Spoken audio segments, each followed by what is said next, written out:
Você sabia que o Texas e a Flórida são um dos destinos mais cobiçados por estrangeiros interessados em investir no mercado imobiliário aqui nos Estados Unidos? E hoje você vai descobrir como que esses investidores fazem e como fazem à distância para gerenciar tudo isso. Hoje eu estou aqui diretamente de Orlando, na Flórida, com a Bruna Sereno. Obrigada, Bruna. É um prazer estar aqui com você hoje.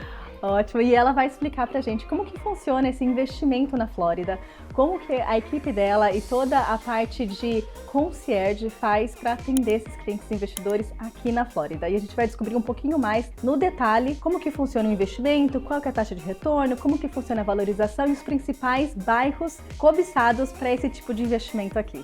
É um prazer, obrigada, Natália, por me convidar e falar um pouquinho sobre investimento na Flórida. Eu acho que como o Texas, a gente tem muitos brasileiros que estão vindo para cá para fazer investimento, buscando valorização, segurança, diversificação de investimentos. E o que eu vejo muito os brasileiros quando eles vêm para cá inicialmente, eles querem alguma coisa para deixar alugado, para gerar uma renda, para gerar uma valorização.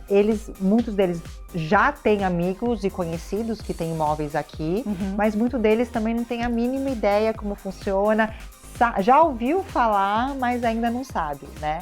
E como a gente estava conversando anteriormente, tem clientes também que falam assim, Bruna, já investi em Orlando, já investi aí, agora eu quero diversificar, quero no Texas, Sim, né? sim. Eu recebo muitos vídeos dos corretores de Texas com imóveis grandes, maravilhosos e o preço, tipo, eu não sei, né? Como que é. Exatamente isso. É uma das grandes diferenças entre investir na Flórida e investir no Texas, é que no Texas tudo é grande, né? As casas são maiores, no Texas, nessa região do norte de Dallas principalmente, a gente não vê apartamentos para comprar, né? A gente vê, a maioria são casas geminadas ou casas em si, né? Então tudo é muito grande. Também, comparando Flórida com o Texas, são duas regiões que estão crescendo economicamente de forma muito acelerada. Então são dois estados que estão dentro dos próximos anos, que são os estados para fazer esse tipo de investimento, né, Bruna? Acho que logo depois da pandemia a gente teve uma migração e imigração de pessoas, né, mudando para o Texas e para a Flórida. Claro que eu não conheço muito bem o Texas, mas eu sei que teve muitas pessoas, muitos da Califórnia foram para o Texas, né, e a gente teve aqui muito pessoal de Nova York que veio para Orlando, para a Flórida. A gente teve também pessoal da Califórnia, mas eu acho que foi isso. A migração do pessoal da Califórnia foi Texas. Foi 100% e de Nova Texas. York foi Flórida. Sim, com certeza. Né? Assim como aqui na Flórida você é essa ponte, né, de segurança para as pessoas que estão migrando para cá ou investindo aqui na Flórida, no Texas eu faço exatamente esse papel de ser a ponte de conexão com os meus clientes, né? Não só na parte imobiliária, de encontrar a propriedade em si que você vai investir, mas de colocar o filho na escola, de como tirar a driver license, né? A gente acaba ajudando em tudo, né? Em tudo, em como decorar a casa, em comprar uma casa nova na planta, precisa ir para o design center, precisa de um arquiteto específico, né, de interior design, como que a gente consegue conectar todos esses pontos e assessorar, né, o cliente de forma mais segura e confortável possível, porque, na verdade, principalmente quando vem um investidor ou uma família migrando para os Estados Unidos, eles não estão só comprando uma propriedade, mudando de casa, eles estão mudando a vida inteira, né? A família, os filhos, e toda essa movimentação para o novo. E a gente faz essa ponte. A gente fala que, independente de onde você trabalhe, né, em qual estado, como a gente trabalha com um público estrangeiro, a gente tem um cuidado especial, né, com esse público, né?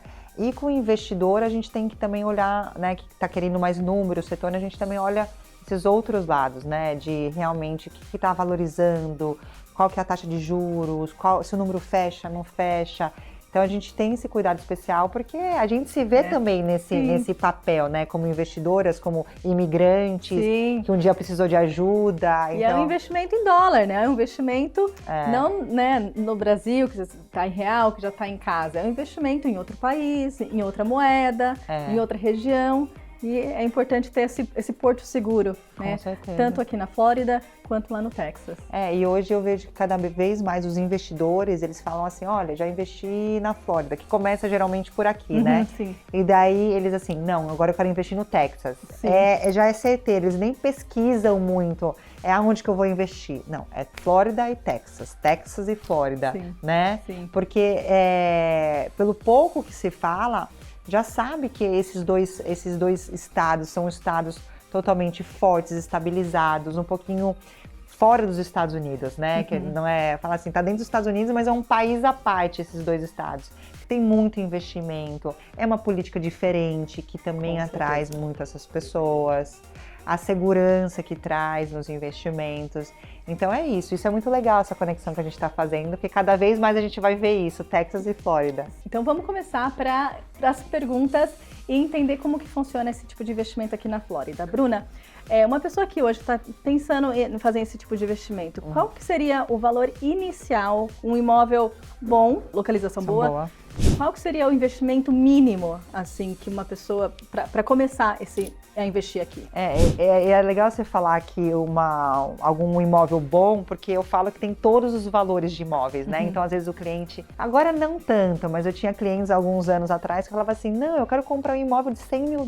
Falei, gente, da onde que você tá vendo esses preços? Vocês estão ainda com a ideia de 2008, 2010. Não existe, né, esse tipo de imóvel. Na verdade, eu até falo assim, olha, existe, mas não está numa localização boa, numa região legal, você vai ter muita dor de cabeça com manutenção, se você for para alugar, é um inquilino que vai te dar dor de cabeça. Então, assim, tem imóvel de todos os valores? Tem, mas essa pergunta o que tem de bom, né, a partir de quanto?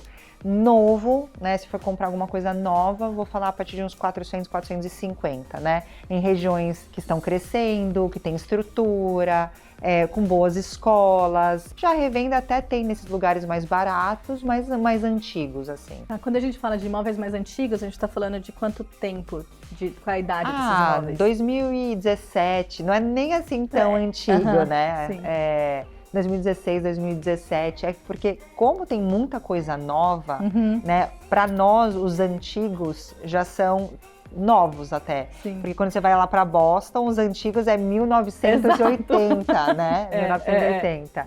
Então, mas nesse ano, assim. São os imóveis que a gente brinca e fala que precisa de um pouco mais de amor, né? Que precisa um pouco mais de cuidado, talvez uma reforma para ele ficar numa condição para virar um aluguel ou virar um Airbnb, né? Exatamente. Só que aqui, a questão do Airbnb, eu não sei como é no Texas. Aqui a gente tem as regiões que pode ser alugado Airbnb, tem regiões que não pode ser alugado Airbnb. Esse é um bom ponto, excelente ponto. Quais são essas regiões que podem ser alugadas de Airbnb? As regiões são mais próximas à Disney mesmo, né? Então, geralmente, o condado de Osceola permite fazer locação Airbnb, mas também não são todos os condomínios que as pessoas alugam, que podem alugar, mas geralmente é mais regiões próximas à Disney. A gente fala que tem as regiões residenciais, onde as pessoas moram, como aqui, e as regiões de temporada, onde as pessoas investem realmente com o foco Airbnb. Então, quando uma pessoa pensa em investir aqui em Orlando, ela precisa saber exatamente qual que é a linha que ele vai querer. Se é um long term, né? Exatamente. Ou se é um short term, e aí definir essas regiões. Perfeito. Eu falo que ele tem que saber o que ele quer, porque nós daí vamos saber conduzir se aquele condomínio fica na região de Kissimmee, perto da Disney, só que aquele condomínio as pessoas geralmente moram, né? Então a gente como profissional consegue, né, por experiência, saber qual condomínio exatamente pode alugar, qual condomínio não pode, mas ele tem que saber exatamente, eu quero alugar long term, eu vou morar, eu quero alugar Airbnb, porque senão não tem nem como a gente direcionar o cliente. Vamos colocar aqui vamos colocar uma simulação de um investidor estrangeiro. Perfeito. Então, uma casa de 450 mil, ele está olhando aí nessa região mais Disney, para ter uma locação Airbnb. Quanto que ele precisa de entrada numa casa? Tá. Né? Hoje o financiamento para estrangeiro é 30% mínimo de entrada. Tem ainda os custos de fechamento, né? Eu falo fechamento que a gente fala closing day, né? Sim. Mas os custos de escrituração, transferência, registro, cartório, custos do banco. Então, se ele for financiar, o mínimo é 30% de entrada e mais uns 5% aí de custos de escritura que ele tem que se preparar, né? E 450 mil, a gente está falando de um imóvel de 3 dormitórios, townhouse, nessa Legal. tipo. E se for um investidor que tem residência aqui nos Estados Unidos, aí esse investimento, a entrada seria por volta de 15 a 20%. 15 a 20%. Que daí a gente está falando de um financiamento para residente, né? Então, o pessoal do Texas que quer vir para cá, quer fazer um investimento, dependendo do banco, até com 15% consegue, né? Ótimo. Então, se for investimento, 15, 20%. Se for uma second home, né?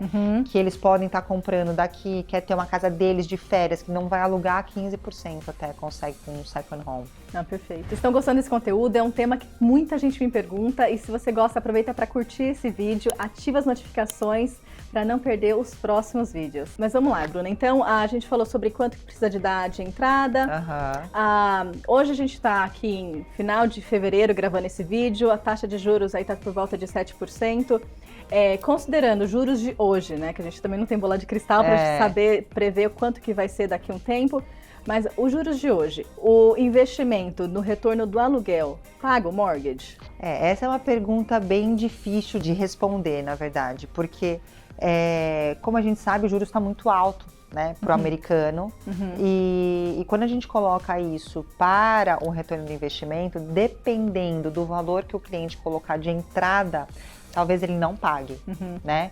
Então, o que eu faço com os meus investidores, eu sento e falo assim, tá, qual imóvel você gostou? E eu entendo quais são os custos com aquele imóvel, porque aqui quem paga o custo de condomínio, IPTU, seguro é o proprietário. Sim. Então eu pego aquele investimento, vejo quais são os custos fixos e faço uma estimativa de quanto ele pagaria de financiamento, calculando se for um juros de 7%, se for um juros de 8%.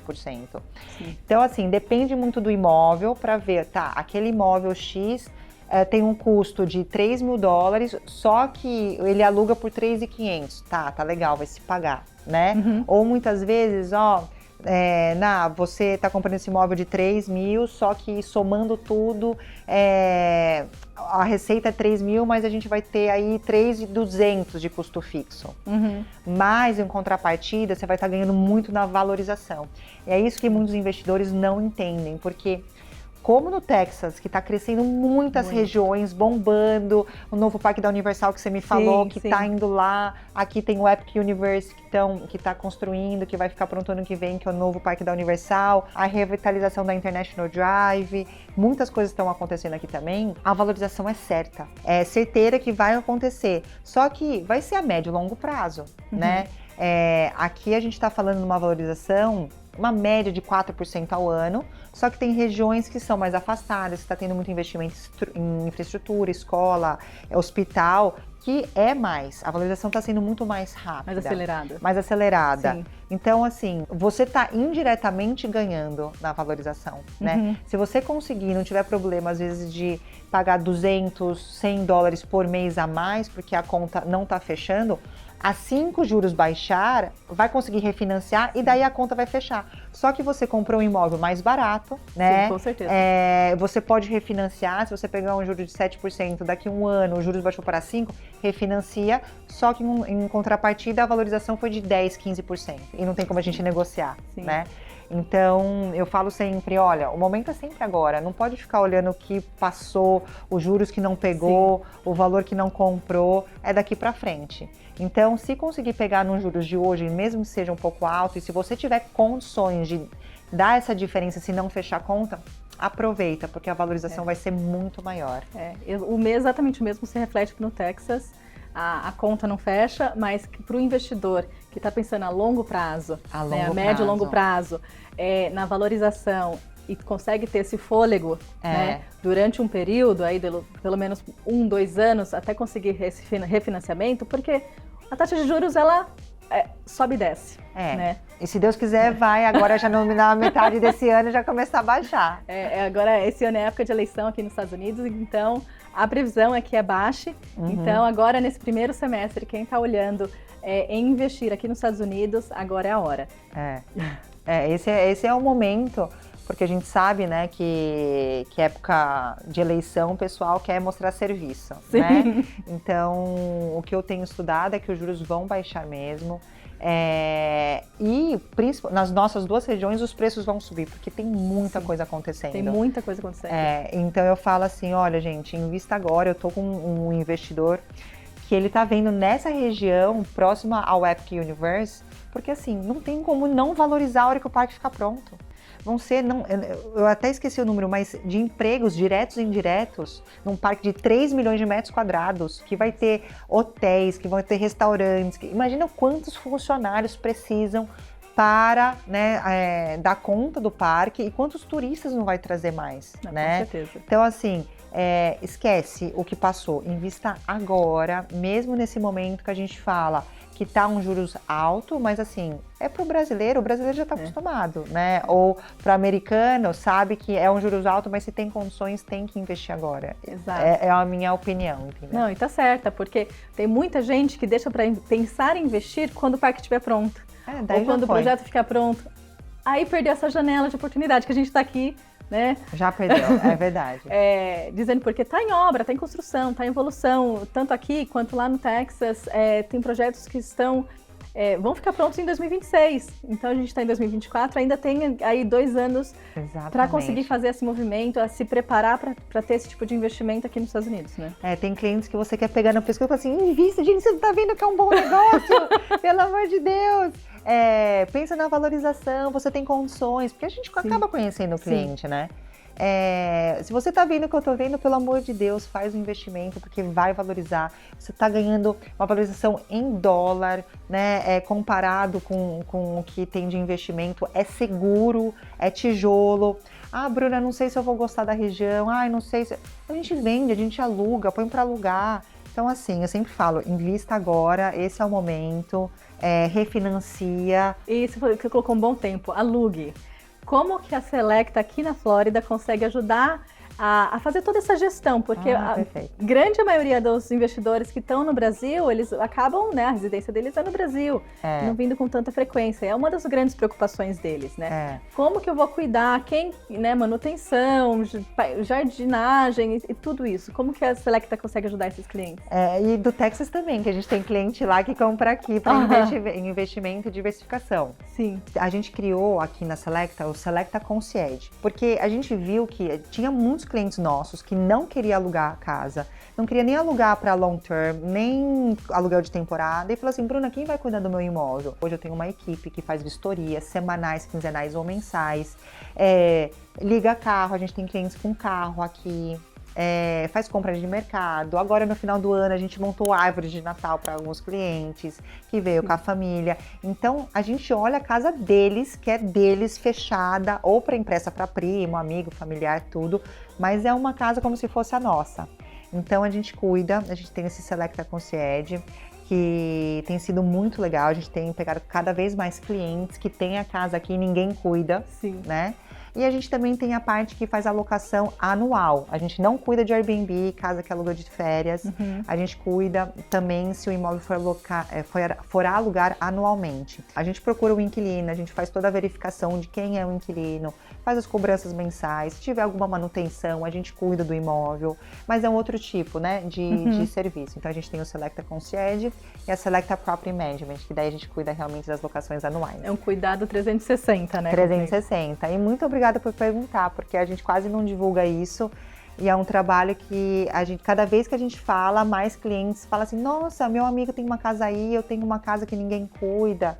Então tem sido um serviço muito legal. E se tiver algum investidor que queira seguir a linha do Airbnb, do short term, vocês têm algum parceiro que eles poderiam trabalhar em conjunto para conseguir ajudar nesse processo? Claro.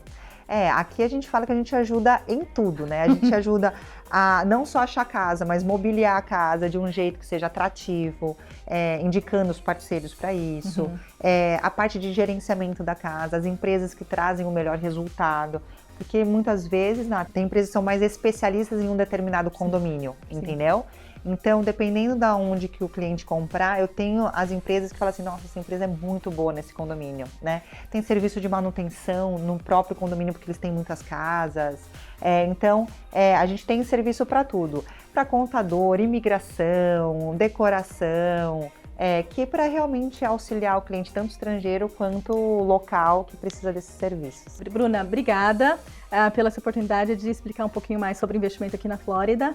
E para você que assistiu essa entrevista, me conta aqui nos comentários qual que é a parte que você mais gostou. E se você gosta desse conteúdo, aproveita para se inscrever e ativar as notificações. Eu te vejo no próximo vídeo. Obrigada. Se você gosta, já aproveita para curtir, ativar as notificações. Pra mim, é a parte mais difícil do vídeo essa, né? Fala aí. Pra mim é curtir,